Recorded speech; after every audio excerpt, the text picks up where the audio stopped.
দর্শক, এই পর্যায়ে সবাইকে আমন্ত্রণ জানাচ্ছি সংবাদপত্রের পর্যালোচনা ভিত্তিক পত্রিকার চোখে দেশ অনুষ্ঠানে।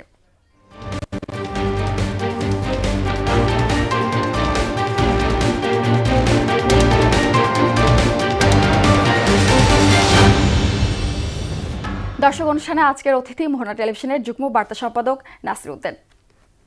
নাসিরউদ্দিন, আমন্ত্রণ আপনাকে স্টুডিওতে। আগে জেনে নেব শিরোনামগুলো, তারপর আলোচনা আসবো।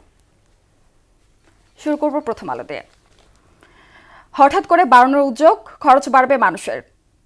16 বছরের আন্দোলন ও ত্যাগের অন্তর্ভুক্তি চাইবে বিএনপি, জুলাই গণ অভ্যুত্থানের ঘোষণাপত্র। দৈনিক ইত্তেফাক। অর্থনীতিতে গতি ফেরানো নতুন বছরের প্রত্যাশা। জনরায়ের ভয়ে ভিতরাই নির্বাচন নিয়ে বিভ্রান্তি ছড়াচ্ছে, তারেক রহমান। বর্ণাঢ্য আয়োজনে ছাত্রদলের প্রতিষ্ঠা বার্ষিকী উদযাপন। মানুষ শ্রমিক নয়, উদ্যোক্তা তৈরিতে উপজেলায় বাণিজ্য মেলার আয়োজন করতে হবে, প্রধান উপদেষ্টা। সমকাল। দ্রুত নির্বাচন আদায়ে সব পথে হাঁটছেন বিএনপি। ভোক্তার ব্যয়ের চাপ আরও বাড়বে। নির্বিচার আতশবাজি ফানুস বিপন্ন প্রাণ প্রকৃতি। বাংলাদেশ প্রতিদিন। নতুন পথে রাজনীতি। লুটেরার সংস্কৃতি পরিশোধন করে সমৃদ্ধ দেশের প্রত্যাশা। ভোটার তালিকায় যুক্ত হচ্ছেন তরুণরা। যুগান্তর। সংসার খরচ আরও বাড়বে। IMF এর চাপে 65 পণ্য সেবায় ভ্যাট বৃদ্ধি। জনরায়ের ভয়ে নির্বাচন নিয়ে বিভ্রান্তি ছড়াচ্ছে, ছাত্রদলের সভায় তারেক রহমান। বণিক বার্তা। মূল্যস্ফীতি না কমলেও অনেক ব্যাংকের পরিচালন মুনাফা অস্বাভাবিক বেড়েছে। মানুষ মাত্রই উদ্যোক্তা, তারা শ্রমিক নন। ঢাকা আন্তর্জাতিক বাণিজ্য মেলায় উদ্বোধনে প্রধান উপদেষ্টা। শেষ করব দ্য ডেইলি স্টারতে। Remittance hit all time high in 2024. Wait for textbooks gets লঙ্গার।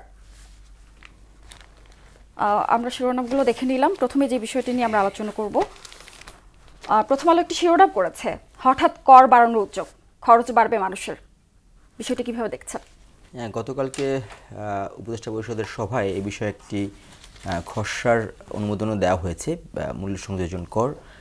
তাতে করে প্রায় 65টি পণ্যের মতো দাম বাড়তে পারে। একটি করছে যে IMF এর চাপে এটি করা হয়েছে। সে যেভাবেই করা হোক না কেন, মানুষের সংসার খরচটা আরও বাড়ার শঙ্কা তৈরি হয়ে গেল। বিশেষ করে দেখছিলাম যে এইসব কারণে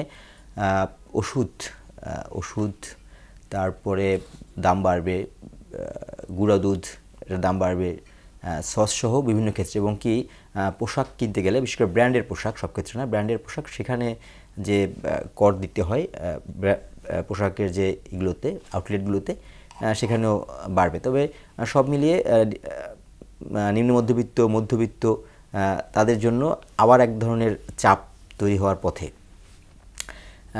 এটি করার কারণে দেখুন, মূল্যস্ফীতির চাপে কিন্তু বেশ 1 বছরের বেশি সময় ধরে, 1-1.5 বছর 2 বছর পর্যন্ত বাংলাদেশ বেশ ভুগছে এই মূল্যস্ফীতির চাপে। বাজারে যাওয়ার পরেই মানুষের যে কষ্ট হাজারি, সেটা আমরা শুনে আসছি প্রায় 2 বছরের কাছাকাছি সময় হয়ে গেল মূল্যস্ফীতির চাপে জর্জরিত বাংলাদেশ। তার উপরে এই উদ্যোগ হওয়ার ফলে মানুষের জন্য আরও এক ধরনের চাপ তৈরি হয়ে গেল। সরকারের হাতে হয়তো বিকল্প কিছু আছে কিনা বোঝা কঠিন হয়ে যাচ্ছে, বিকল্প কিছু হয়তো নেই। তারাও IMF এর সঙ্গে এক ধরনের, এর আগেও সম্পর্ক ছিল আমাদের, অর্থনৈতিক বিভিন্ন ধরনের লেনদেনের সম্পর্ক ছিল, সেই সব চাপ থেকেই হতে পারে। কিংবা এখন এই মুহূর্তে কেন এদিকে হাঁটতে হলো সরকারকে এই পথটিতে, সেটা আসলে বাস্তবতাই। কারণ আমাদের যে অর্থনীতি, সেই অর্থনীতির গতি প্রকৃতির চিন্তা করলে এই মুহূর্তে হয়তো সরকারও খুব বেশি বিকল্প ভাবার সুযোগ নেই হয়তো তার কাছে। সেই হিসেবে করলে দেখা যাচ্ছে যে আমাদের উপরে চাপটা বাড়বেই, কিছুদিন পরেই হয়তো সেই চাপটা অনুভূত হবে। এদিকে নিম্ন আয়ের যে মানুষেরা, এদের তো হচ্ছে ভোগান্তি বাড়ছেই। আসলে এখান থেকে পরিত্রাণের কোনো উপায় দেখছেন? না, পরিত্রাণের উপায় তো আসলে সেটা হচ্ছে মূল্যস্ফীতি কমানোর যে পদক্ষেপ, সেই পদক্ষেপগুলো বলা হচ্ছিল। আমি গত কয়েকদিন আগে একজন অর্থনীতিবিদের সাথে তাদের কথা বলছিলাম। তারা বলছিল যে ধরুন যে এই যে শ্বেতপত্র প্রকাশ করা হলো গত কয়েকদিন আগে, শ্বেতপত্র প্রকাশের মাধ্যমে দেখা গেল যে বিশাল অঙ্কের লুটপাট হয়েছে, এই হয়েছে সেই হয়েছে, অনেক দেশে পাচার হয়ে গেছে। কিন্তু সেই শ্বেতপত্রে সুনির্দিষ্ট করা হয়নি যে কোন কোন খাত থেকে কোন দেশে কত পাচার হলো, এরকম সুনির্দিষ্টকরণ ছাড়াই শ্বেতপত্র প্রকাশ করা হয়েছে। তো সেই সুনির্দিষ্টকরণ না করলে যে সমস্যাটা হচ্ছে যে সেগুলো ফিরিয়ে আনার উদ্যোগ নিবে, কোন খাতে কত পাচার হয়েছে, কার মাধ্যমে পাচার হয়েছে, কিভাবে পাচার হয়েছে, সেই আরেকটু সুনির্দিষ্ট করলে তখন সেগুলো ফিরিয়ে আনার উদ্যোগ নেওয়া যেত। যদি ফিরিয়ে আনা যেত তখন সেটি অর্থনীতির জন্য এক ধরনের আবার টার্নওভার হতে পারত। কিন্তু এই যে অর্থগুলো পাচার হয়ে গেল, এত দুর্নীতি হলো, সেগুলো যদি ফিরিয়ে আনার উদ্যোগ না নেওয়া যায় তখন কিন্তু অর্থনীতি আবার টার্নওভারটা হবে না, যেভাবে চলছে সেভাবেই হয়তো চলতে থাকবে। সেই ক্ষেত্রে হয়তো খুব বেশি আশা দেখা মুশকিল হয়ে যাচ্ছে যদি সেই টার্নওভারটা করা না যায়। এবং যে ব্যাংকগুলোকে টাকা দেওয়া হলো, ব্যাংকগুলোর অচল অবস্থায় থাকা যে ব্যাংকগুলোকে সেই টাকা দেওয়া হলো তাদেরকে তাদের আস্থা ফিরিয়ে আনার জন্য, তাদের অবস্থা ফিরিয়ে আনার জন্য, সেই ব্যাংকগুলো কীভাবে কাজ করছে, ব্যাংকগুলো কতটা ঘুরে দাঁড়াতে পারলো, এই সামগ্রিক বিষয়গুলো আসলে দেখা উচিত।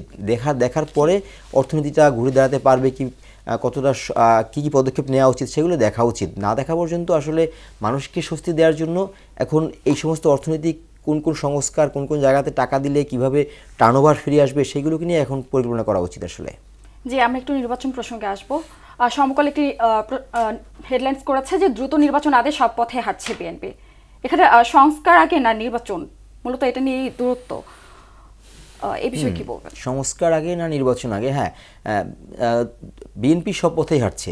সেটা বিএনপির যা চেষ্টা, সেই চেষ্টার কথা তারা সব পথেই হাঁটছে। এবং বিএনপি নেতাদের যে বক্তব্য, আমরা তারেক রহমান সহ মির্জা ফখরুল বা অন্যান্য নেতাদের বক্তব্য একটি বিষয় স্পষ্ট, তাদের পক্ষে গণজোয়ার বা গণরায় হবে। তারা এই একটা জায়গায় কনফিডেন্ট যে তাদের পক্ষে গণজোয়ার হবে।